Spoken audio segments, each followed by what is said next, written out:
Hello friends, welcome to exam with Sachin. मैं सचिन प्रताप सिंह फिर से आपके पसंदीदा YouTube channel exam with Sachin में आपका हार्दिक स्वागत करता हूं।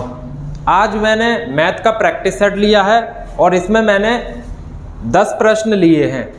इन प्रश्नों के माध्यम से मैं आपको समझाऊंगा किस प्रकार के क्वेश्चन हर परीक्षा में बनते हैं। देखते हैं इन प्रश्नों को। यहाँ से देखिए, ये मैंने 10 प्रश्न लिखे हुए हैं यहाँ पर, ठीक है। इन्हीं को मैं समझाते हुए आपको समझाऊंगा किस प्रकार के परीक्षाओं में प्रश्न पूछे जाएंगे, तो आप समझ पाएंगे।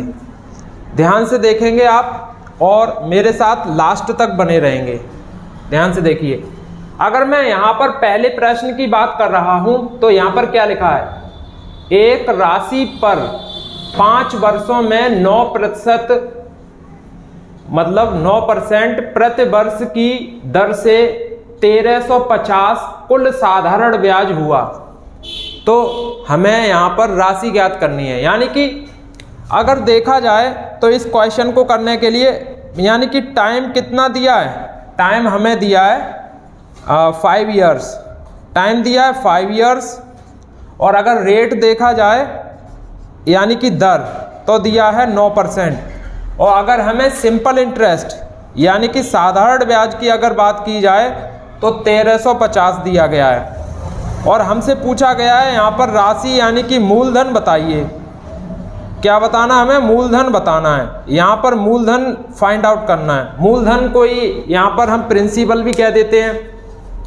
तो देखिए, ऐसे सवालों को करने के लिए आपको बहुत ही सरल तरीका अपनाना है। जैसे साधारण ब्याज होता क्या है, ये रेट 9% है, यानी कि हर वर्ष आपको 9% मिलेगा। हर वर्ष अगर 9% मिलेगा तो ऐसे ही हमें कितने साल तक ब्याज मिलेगा, 5 साल तक। तो हमें करना कुछ नहीं है, 9 पंजे 45% कर लेना है। यानी कि 9 वर्ष 9% हर साल मिलेगा तो 5 साल तक हमें कितने परसेंट मिल जाएगा, 45%। तो दिया गया है अगर 45% हमारा साधारण ब्याज ही ब्याज है, जो कितने रुपए के बराबर दिया है, 1350। और आपको पता होना चाहिए शुरुआत में जो वैल्यू होती है वो अपने आप में 100% होती है। यानी कि मूलधन कितना होता है, 100%। तो we have to find out the value of 100% here. देखिए, अगर मैं 45 से ये 135 को डिवाइड करूं तो आपको पता होना चाहिए, इतनी तो कैलकुलेशन आपको फास्ट करनी है।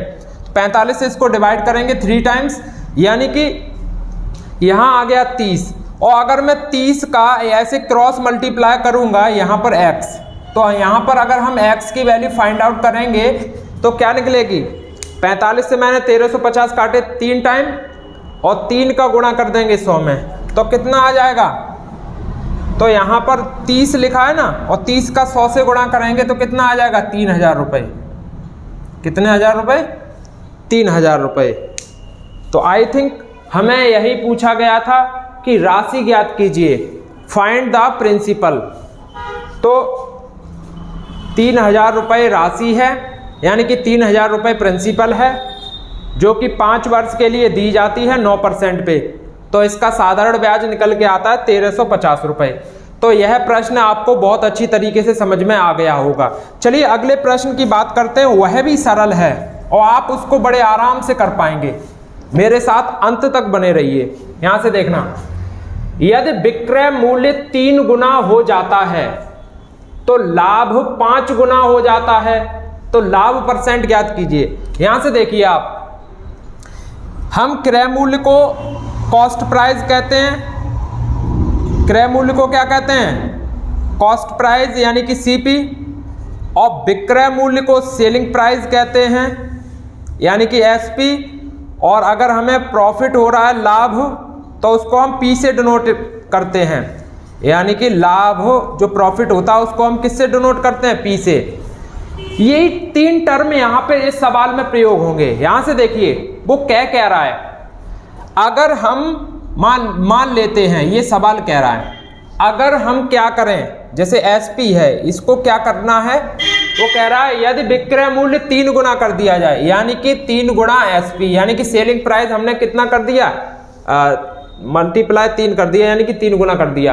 और लाभ कितना गुना हो जाता है, जो प्रॉफिट है हमारा वो कितने टाइम्स हो जाता है, यानी कि 5 टाइम्स प्रॉफिट हो जाता है। ठीक है, और इसके बाद और भी हमें कहानी दी गई है, उसके बारे में चर्चा करते हैं। जैसे तो वो कह रहा है लाभ परसेंट ज्ञात कीजिए। यहां से देखिए, जो प्रॉफिट होता है हमेशा, जो प्रॉफिट होता है वो एसपी माइनस सीपी तो होता है, यानी कि सेलिंग प्राइस में से कॉस्ट प्राइस घटाएंगे तो प्रॉफिट फाइंड आउट होगा हमें।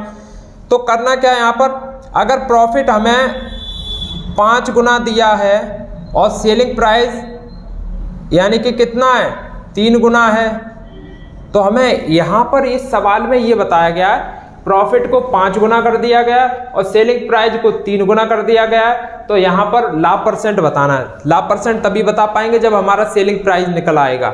यहाँ से देखना, एक बात बताइए, अगर मैं प्रॉफिट को ऐसे देखना चाहूं, प्रॉफिट को अगर मैं इस तरीके से देखना चाहूं कि यहां पर क्या लिखा हुआ है, यहां पर क्या लिखा हुआ है P, और P कैसे निकलता है SP माइनस CP। अगर P को देखा जाए प्रॉफिट कैसे निकलता है SP माइनस CP, और यहां भी क्या दिया है 3SP माइनस CP, यहां क्या दिया गया है 3SP माइनस CP। अगर ये 3SP माइनस CP दिया गया है तो हमें करना क्या है, बहुत अच्छी तरीके से इस सवाल को आप कर पाओगे। यहां से देखना कि मैं करूंगा क्या, यहां 5 का मल्टीप्लाई कर दूंगा, 5SP माइनस 5CP, ठीक है, और इधर लिखा है 3SP माइनस CP, यही लिखा है। अगर 3SP इधर आएगा तो माइनस का हो जाएगा, तो 5SP में से 3SP घटाएंगे तो कितना रह जाएगा 2SP, ठीक है। और अगर माइनस के 5CP इधर जाएंगे तो प्लस के हो जाएंगे, और प्लस के 5CP में से 1CP जाएगा तो कितना बचेगा, प्लस का ही 4CP।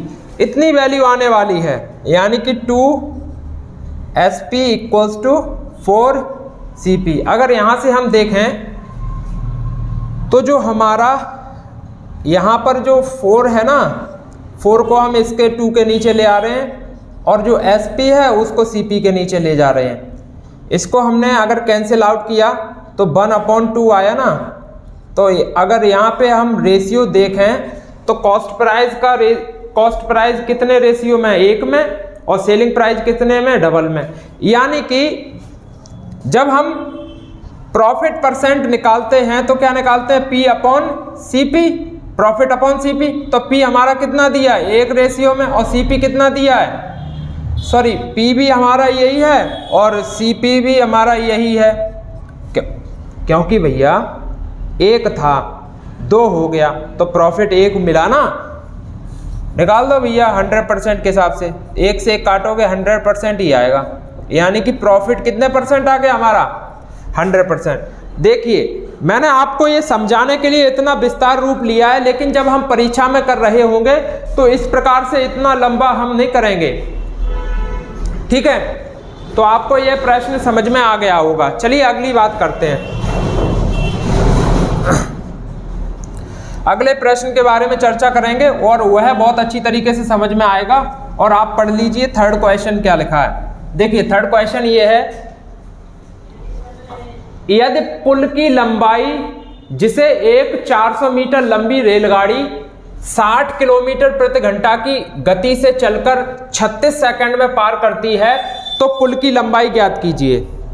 हमें किसकी लंबाई फाइंड आउट करनी है, हमें ब्रिज की लंबाई फाइंड आउट करनी है। यहां से देखिए, जब ट्रेन एक पुल को पार कर रही होगी तो वह पुल की तो लंबाई पार करेगी ही, साथ में अपनी लंबाई भी पार करेगी। यह भी आपको विशेष ध्यान देना है। यानी कि सबसे पहले जो 60 किलोमीटर प्रति घंटा है ना, इसको मीटर पर सेकंड में चेंज करिए। 60 किलोमीटर पर घंटा को हमें first of all we have to change in metre per second. So if you are converging 60 kilometre per hour into metre per second, then you have to multiply with the help of 5 upon, यहां पर 5 upon, यहां पर किससे करना पड़ेगा 18 से। किससे multiply करना पड़ेगा? 5/18 से। यहां से देखो क्या करना है, अगर मैं 6 से काटूंगा 3 टाइम्स और 6 से काटूंगा इधर तो 10 टाइम्स, यानी कि 50/3 आ गया मीटर पर सेकेंड। यहाँ पर हमारी स्पीड कितनी आ गई? 50/3 मीटर पर सेकेंड। चलिए देखते हैं दूरी कितनी होगी। 400 मीटर लंबी तो ट्रेन खुद की लंबाई पार करेगी और पुल की लंबाई और पार करेगी। यहां से देखना 400 मीटर लंबी तो खुद ट्रेन है और पुल को और पार कर रही है। पुल को हमने यहाँ पे ब्रिज से डिनोट कर दिया, बी से, कैपिटल बी, ठीक है। ये तो लंबाई हो गई। अब किस स्पीड से पार करेगी भैया? इससे 50/3 मीटर पर सेकेंड। और समय कितना लगा टोटल? 36 सेकेंड। कितना समय लगा भैया? 36 सेकेंड। अब यहां से देखिए ब्रिज की लंबाई निकल आएगी। अगर मैं यहां से ये करूं, इसका क्रॉस मल्टीप्लाई करूं तो होगा क्या? 400 + b तो ये है ही, और ये जो है हमारा 36 में 50/3 का गुणा हो जाएगा, क्योंकि ये चीज जो पूरा पोर्शन है इधर किसमें है? भाग में। इधर आके मल्टीप्लाई में हो जाएगा। 3 से अगर मैं 36 को डिवाइड करूंगा 12 टाइम्स, हो गया ना। और अगर आगे बात करें तो ये 400 + b तो है ही, ठीक है। और 12 का इसमें करेंगे तो 12 पंजे 60, 12 पंजे 60 और 1 0, इतना आया 600 मीटर। कितना आया? 600 मीटर। तो ब्रिज की लंबाई कितनी आ गई? ये 400 इधर आ जाएंगे तो ब्रिज की लंबाई आ गई 200 मीटर। यहां से आपको पता चल गया होगा ब्रिज की लंबाई कितनी आ गई? 200 मीटर। तो आप इसको बड़े आराम से कर पाओगे। सबसे पहले किलोमीटर प्रति घंटा को हमें मीटर पर सेकंड में चेंज करना पड़ेगा, क्योंकि दूरी भी हमें मीटर में दी गई है और हमारा जो समय भी है वो भी सेकंड में है। आया ना समझ में? तो आपको सूत्र तो पता ही होता है। अगर आपको समय निकालना हो तो दूरी बटे चाल का मतलब कॉन्सेप्ट होता ना, दूरी बटे चाल बराबर समय, या चाल बराबर दूरी बटा समय। इनको आपस में कोरिलेट कर सकते हो, सहसंबंधित। तो मैं इसको मिटालता हूं, अगले की बात करता हूं। बहुत अच्छी तरीके से आप कर पाओगे। देखिए अभी जिस व्यक्ति ने भी अगर चैनल सब्सक्राइब ना किया हो तो कृपया चैनल को सब्सक्राइब कर लें और बेल आइकन को प्रेस जरूर करें, क्योंकि जितनी भी आगे नई वीडियो आएंगी वो आप तक बड़े आराम से पहुंच पाएंगी और आप इनका थोड़ा सा फायदा उठा पाएंगे। और अगर थोड़ी सी इंफॉर्मेशन मिली हो तो सुझाव के रूप में एक प्यारा सा कमेंट करें और मित्रों को ज़्यादा से ज़्यादा शेयर करें। यहाँ से देखिए अगला क्या है, 4, 5 और 6 द्वारा विभाजित सबसे बड़ी 3 अंकीय संख्या ज्ञात कीजिए। तो आप बता पाएंगे, अगर 5th क्लास के बच्चे से भी पूछा जाए वह भी बता पाएगा, क्योंकि 3 डिजिट की सबसे बड़ी जो ग्रेटेस्ट वैल्यू होती है वो 999 होती है। 3 अंकों की सबसे बड़ी संख्या कितनी होती है? 999। लेकिन हमें बात यहाँ पे ये नहीं की गई है, 999 नहीं पूछा गया है। 4, 5 और 6 से वो डिविजिबल होनी चाहिए। तो हम सबसे पहले करेंगे क्या? 4, 5 और 6 का हम एलसीएम लेंगे। अगर देखा जाए 4 और 5 और 6 का एलसीएम कितना होता है? 60। कितना होता है? 60। कैसे 60 होता है? क्योंकि 4 का भी भाग 60 में जा रहा है। कितने बार? 15 बार। 5 का अगर भाग 60 में देंगे तो वह भी जा रहा कितने बार? 12 बार। 6 का तो जा ही रहा कितने बार? 10 बार। तो यहाँ पर जो हमारा एलसीएम आ गया 60। तो सबसे पहले करेंगे क्या? हम 999 में 60 का भाग देंगे। 60 एकन 60, कितना बचा भैया? यहाँ पर ये 3 9 और ये हमारा 9, फिर से हमने 6 टाइम दिया यानी कि 360। अब यहाँ पर जो हमारी रिमेनिंग वैल्यू बची 39। तो हमें करना क्या भैया? जो 999 है ना उसमें से जो हमारा रिमाइंडर बच रहा है यानी कि 39, इसी को माइनस कर देना है। 0 और यहाँ पे ये और ये, तो हमारा जो वैल्यू आ गई 960। यही 960 3 अंकों की सबसे बड़ी संख्या है जो 4, 5 और 6 से विभाजित होगी। यही 3 अंकों की सबसे बड़ी संख्या है 960 जो 4, 5 और 6 से विभाजित होगी। यह प्रश्न क्लास 5th का है और हर बच्चे इसको कर पाएंगे। मैं आज जो प्रश्न लिए हैं मैंने बहुत छोटे छोटे प्रश्न लिए हैं, लेकिन आपको बढ़िया तरीके से अच्छे लेवल के प्रश्न कराऊंगा, तो कृपया इसको लास्ट तक देखिए। समझ में आया? आप सभी को आया भी होगा। अब यहां से देखिए इसकी मैं बात कर रहा हूं। ये जो सवाल है रिलेटेड टू बोर्ड मास है। किससे संबंधित है? बोर्ड मास से संबंधित है। बी का मतलब होता है यहां पर ब्रैकेट, और ब्रैकेट भी 4 प्रकार के होते हैं। ब्रैकेट कितने प्रकार के होते हैं? 4 प्रकार के। अगर मैं पहले ब्रैकेट की बात करता हूं तो वो रेखा कोष्ठक होता है, यानी कि बार ब्रैकेट। अगर दूसरा फिर स्मॉल ब्रैकेट यानी कि छोटा कोष्ठक, फिर मझला यानी कि कर्ली ब्रैकेट। आया ना समझ में? और फिर बड़ा ब्रैकेट होता है यानी कि स्क्वायर ब्रैकेट। तो इनको अगर आपको हल करना है, अगर इनको आप सॉल्व कर रहे हैं तो सीक्वेंस में ही करेंगे, यानी कि एक क्रम से होना चाहिए इनका सॉल्यूशन। जैसे अभी तो यहाँ पे कोई ब्रैकेट दिया ही नहीं गया है, तो हमें करना क्या भैया, सबसे पहले ब्रैकेट को तो हल कर लेंगे, क्योंकि स्मॉल ब्रैकेट है, इसको हम सबसे पहले फाइंड आउट करेंगे इसकी वैल्यू। देखिए करना क्या भाई, सबसे पहले यहाँ पे दिया का मतलब होता ऑफ, इंग्लिश में क्या होता ऑफ। सबसे पहले इसको हम सॉल्व करेंगे।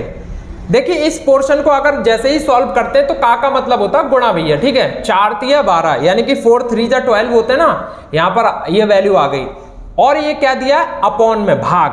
क्या मैं ऐसे नहीं लिख सकता हूं? जैसे मान लिया ये 1 और भागी, तो भाग को हम अपॉन भी तो लिख सकते हैं। और सबसे पहले इसको हल करने वाले हैं, तो क्या करना भैया, 4 तिया 12 इस तरीके से लिखा है, ठीक है। और ये हमारा 9 ऊपर है ही, ठीक है भाई। और क्या करना है, ये आगे वाला ब्रैकेट हम सॉल्व कर लेंगे, तो कितना हो जाएगा 11 + 4 15 माइनस। यहां से देखिए क्या करना है भैया, यहां पर हमारा एलसीएम आ जाएगा 12। एलसीएम कितना आ जाएगा? 12, ठीक। या अभी आप इसको सिंप्लीफाई कर पाओगे, जैसे 3 से मैंने डिवाइड किया 3 टाइम्स, और 3 से मैंने डिवाइड किया कितने बार? 4 टाइम्स, ठीक है। तो आगे अगर देखें तो 15 माइनस 3/4 आ गया ना। और आगे इसको अगर फर्दर सिंप्लीफाई करेंगे तो यहाँ पे एलसीएम जो आ जाएगा हमारा 4 आ जाएगा, और 4 का मल्टीप्लाई हम किससे करेंगे? 15 से। तो 15 4 जा यानी कि 60, 15 छकू 60, तो यहाँ पे ये आ गया, ठीक है। अब करना कुछ नहीं है, बस बड़ा साधारण सा सॉल्यूशन आ रहा है। 60 - 3 कितना आएगा? 57, यानी कि 60 में से 3 घटाए 57, और ये आ गया 4, यानी कि 57/4 ही हमारा आंसर है। तो सबसे पहले आपको मैं आज केवल और केवल सॉल्यूशन बता रहा हूं। इन्हीं सब चैप्टर को बिल्कुल बेसिक से ले चलूंगा और हाई लेवल तक ले चलूंगा। मेरे से जुड़ने के लिए अगर अभी तक आपने चैनल सब्सक्राइब ना किया हो तो कृपया चैनल को सब्सक्राइब जरूर कर लें, ठीक है। और वीडियो को पूरा देखें, तभी कुछ ना कुछ फायदा मिलेगा। चलिए, ये प्रश्न आपको बहुत अच्छी तरीके से समझ में आया होगा, यानी कि जो इसकी वैल्यू आई 57/4 आई, ठीक है। अगला प्रश्न करते हैं। इसमें भी कुछ नहीं करना, सबसे पहले आपको डिवाइड करना है। अगर मैंने 3 से 18 डिवाइड किया कितने बार? 6 टाइम, और ये आगे लगा है प्लस का साइन, ठीक है। मेरे साथ चलना आप, ये लिखा है 4, ठीक है भैया, और ये माइनस। अब करना क्या है, मैं इस पोर्शन को हल करूंगा। 3 से अगर मैंने 6 काटे कितने बार? 2 बार, ठीक, और ये प्लस लगा है। अभी जब तक ये ब्रैकेट हल नहीं हो पा रहा तब तक हम 4 से कुछ नहीं कर पाएंगे। सबसे पहले इस ब्रैकेट को हल करना पड़ेगा। देखो अगर 6 से वो 7 से 6 में गुणा करते हैं तो 7 छक्के 42, 7 छक्के 42, और 42 और 5 कितने होते हैं? 47, और 47 में से अगर 15 घटाओगे तो कितने बचेंगे भैया? 32। कितने बचेंगे? 32। और भैया भार लगा है 4, ऐसे करके लगा ना, ऐसे ही तो है, और ये बीच में प्लस तो है ही भैया। तो करना क्या है, अब ये वाला पोर्शन हल कर लो। 4 से 32 में भाग दिया कितने बार गया? 8 बार। बहुत ही सरल है भैया, आप इसको कर पा रहे हो, ठीक है। अब यहां से देखो क्या करना है हमें, यहां से देखना आप लोग। अगर मैं 8 और ये कितने होते हैं? 10, 8 हो, कहीं मैं कुछ मिस्टेक तो नहीं कर रहा हूं। यहां से एक बात देखना, 3 का अगर 18 में दिया मैंने, 6 आ गया आंसर, ठीक है, बढ़िया बात है।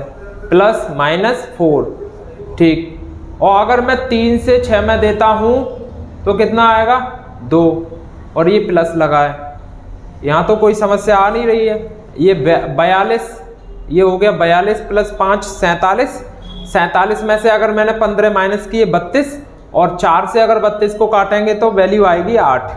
ठीक है, 8 ये आ गई, अब प्लस 2 ये आ गया, -4 है ही, और ये 6। करना क्या है, इन दोनों को अगर ऐड करते हो आप तो कितना आता है 10, और 6 में से 4 घटाते तो कितना आता है 2, और टोटल फाइनलाइज करोगे तो इसकी वैल्यू कितनी आ जाएगी 12, यानी कि 10 + 2 कितने हो गए 12।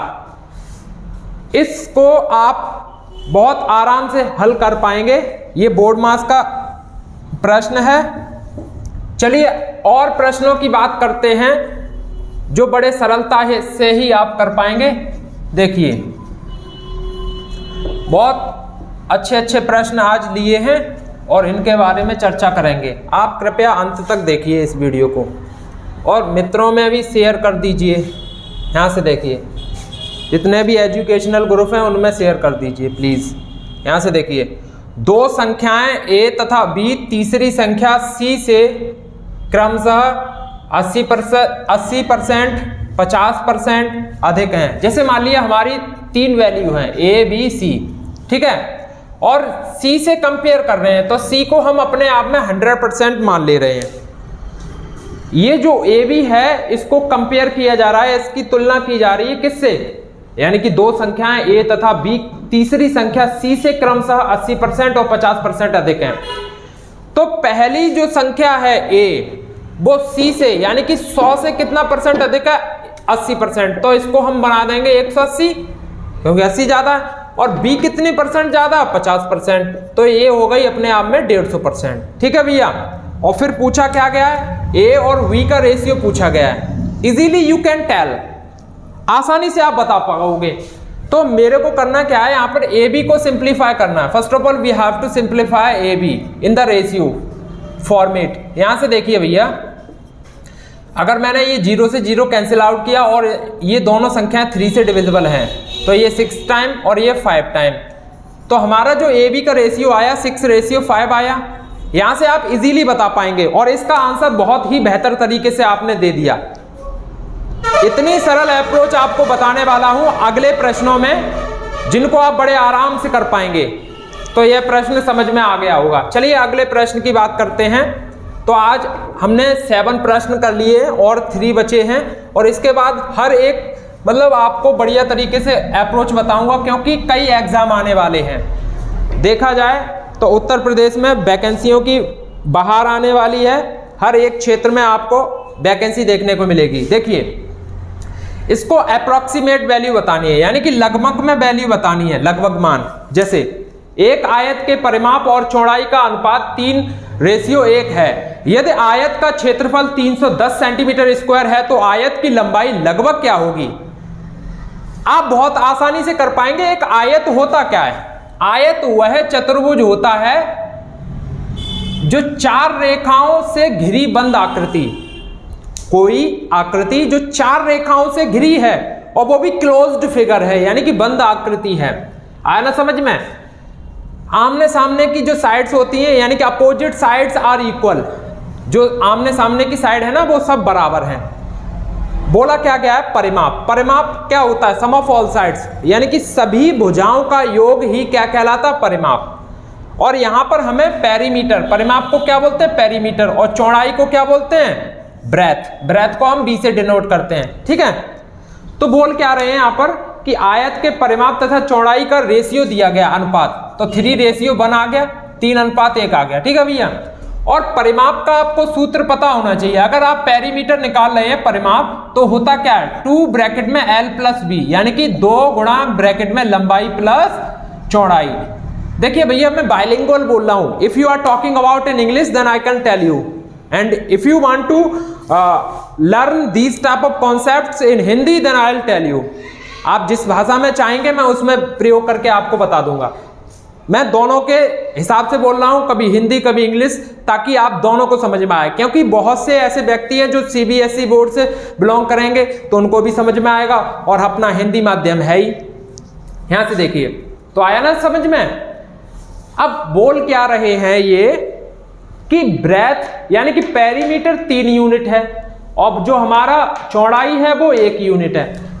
अगर ये मैंने 3 यूनिट मान लिया, कितने यूनिट मान लिए, 3 यूनिट, और लंबाई हमें पता नहीं, उसको हमने एल से डिनोट कर दिया। और चौड़ाई कितने यूनिट है? 1 यूनिट है। ठीक है भैया, अब करना क्या है, देखो ये 3 यूनिट हो गया, 2 का मल्टीप्लाई कर लिया, 2l प्लस 2 1 जा 2 यूनिट हो गया। अब ये 2 यूनिट इधर आएगा तो 3 यूनिट में से माइनस हो जाएगा। अगर 2 यूनिट इधर आएगा, 3 यूनिट में से माइनस हुआ तो 1 यूनिट बचा, और 1 यूनिट बचा तो इधर क्या है 2l। अगर मैं l की लंबाई फाइंड आउट करना चाहूँ तो 2 इधर आ जाएगा, तो यानी कि 1/2 यूनिट लंबाई आ गई, हाफ यूनिट। लंबाई कितनी आ गई? Half unit. देखिए, और इसमें हमें एक चीज और दी गई है, क्षेत्रफल दिया गया, एरिया, आयत का क्षेत्रफल। और आयत का क्षेत्रफल आपको पता होता है लंबाई गुणा चौड़ाई। और भाई मैंने अभी फाइंड आउट करके बताइए आपको कि हमारी चौड़ाई दी है 1 यूनिट। कितनी दी है? 1 यूनिट।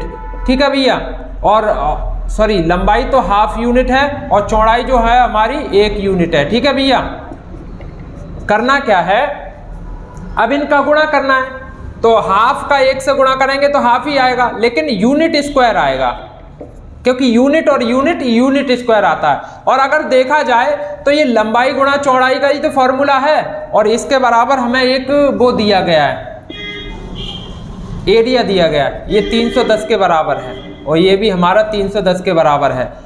तो अगर हम 1 यूनिट स्क्वायर की बात कर रहे होंगे तो ये 2 है, इधर आके कितना बना देगा? 620। और अगर हम केवल यूनिट की वैल्यू निकाल रहे होंगे तो स्क्वायर इधर आके क्या हो जाएगा? Under root. कितना हो जाएगा? Under root. और इसकी अगर वैल्यू फाइंड आउट करोगे, अभी तो मैं आपको बता दे रहा हूं क्योंकि ये 625, एक बार बताइए 625 किसका वर्ग होता है? 625 होता है वर्ग 25 का, 625 वर्ग होता है 25 का। और मैं यहां पर वैल्यू जो निकालने वाला हूं और वो अंडर रूट 620 की, तो इसकी लगभग वैल्यू अप्रॉक्सीमेट आएगी 2489, इतनी आने वाली है। तो यहां से अगर आपको एक यूनिट की वैल्यू कितनी पता चल गई? 24 × 89, तो आप इजीली लेंथ की लंबाई बता पाएंगे। क्योंकि अगर हमारी 1 यूनिट की वैल्यू इतनी आती है तो हम बड़े आराम से कर पाएंगे। कैसे? 24.89/2 क्या आएगा? 12.45 लगभग पूछा है, हमें एग्जैक्ट नहीं बतानी है। We have not to tell exact value. तो यहां पर अप्रोक्सीमेट वैल्यू कितनी आ जाएगी? ए ऑप्शन हमारा करेक्ट रहेगा, 12.45। ठीक है, तो यहां से इस प्रश्न को भी हमने हल कर लिया। आपको मैं बहुत सरल तरीके से बता रहा हूं, लेकिन जब हम एग्जाम हॉल में बैठे होंगे, when we are sitting in the examination hall, then we have to maintain speed of calculation. You have to make your speed fast. आपको अपनी जो प्रश्न करने की क्षमता है उसको आपको तेज करना पड़ेगा, और जितनी भी कैलकुलेशन रिलेटेड समस्याएं हैं उनको दूर करना पड़ेगा। तो आप कैलकुलेशन पर विशेष ध्यान दें। यहां से देखिए, मैं इसको इरेज करता हूं। चलिए नेक्स्ट प्रश्न की बात करते हैं। अगला क्वेश्चन क्या कह रहा है हमसे? The next question is that, अगले प्रश्न की बात करते हैं और बहुत ही सरल है। यहां पे ये कंपाउंड इंटरेस्ट का प्रश्न पूछ लिया गया है। अगर चाहे कोई व्यक्ति तो इसको सवाल देखकर ही जवाब दे सकता है, कुछ करना ही नहीं है, इतना सरल है। क्योंकि एक बात बताइए, 1000 रुपए की राशि 2 वर्षों में चक्रवृद्धि ब्याज की दर से 144 रुपया 90 पैसा हो जाती है, जबकि ब्याज दर वार्षिक संयोजित होती है, यानी कि ईयरली कंपाउंडेड हो रही है। तो वार्षिक दर बताइए। एक बात बताइए, 100 रुपए थी, कितनी हो गई? 144.9 रुपया। तो एक बात बताइए भाई, यहां पर हमें ब्याज कितना मिल गया? इतना मिल गया। अगर अब आप देखो, अगर आप देख रहे हैं कैसे कि 6 का वर्ग, अगर मैं 6 का वर्ग कर रहा हूं, किसका वर्ग कर रहा हूं? 6 का। यहां से देखिए, ईयरली होता क्या है? 2 वर्ष की तो कंपाउंडेड है। यहां पर मैंने कुछ वैल्यू कुछ कम ज्यादा तो नहीं लिख दी, क्योंकि इतना तो होने वाला नहीं है, क्योंकि इतना नहीं होने वाला है। चलो देखते हैं। यहां से 100 है और 100 की कितना हो गया 144.5। लास्ट में तुम्हें क्या दिख रहा है 49। और एक बात बताइए ये 49 जो होता है ऑप्शन एलिमिनेट करके बता रहा हूं, 49 जो होता है वो किसका वर्ग होता है? क्या 6 का होता है? ये हो भी नहीं सकता है।